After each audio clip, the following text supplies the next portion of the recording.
Etong nangyayaring korupsyon, grabe talaga. Nagsama kami. Andyan si Jun Esperon, Alcusi, nakasama ko yan sa kabinete. Hindi ganito.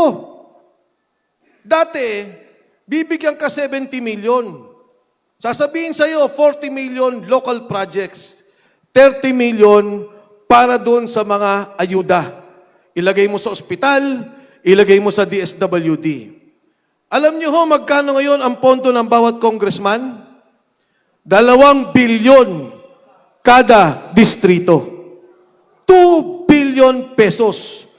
Yan yung Cabral files ni Lian Libiste. Hanggang ngayon, sa 2026, ganun pa rin ang ginawa nila.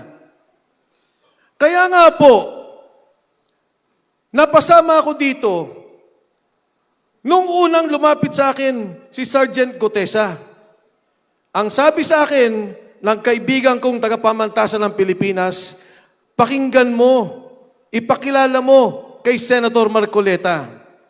Nung aking kong pakinggan si Sergeant Gutesa, ang sabi niya, Sir, nagbibilang kami ng pera sa bahay ni Saldico sa Valle Verde. Ang pagbilang namin ng pera, hindi na counting machine, kilo-kilo na. Dahil ang 1 milyon ay 1 kilo. Sa kanya ko nahulaman. At ang isang maleta, ang kayang ilaman, 48 million pesos. Binibilang kilo-kilo ni Mark Teksay at ni Paul Estrada, dumadating ang pera, dinideliver nila sa bahay ni Saldico sa Horizon. Matapos mag-deliver, ibababa nila yung pera, dadalhin sa Aguado sa Malacanang at sa McKinley sa Forbes Park. Ang sabi na sa akin, Sir, isang delivery, nakita ko at sinabi naman na niya, si Congressman Eric Yap nag-deliver 2.3 billion isang delivery.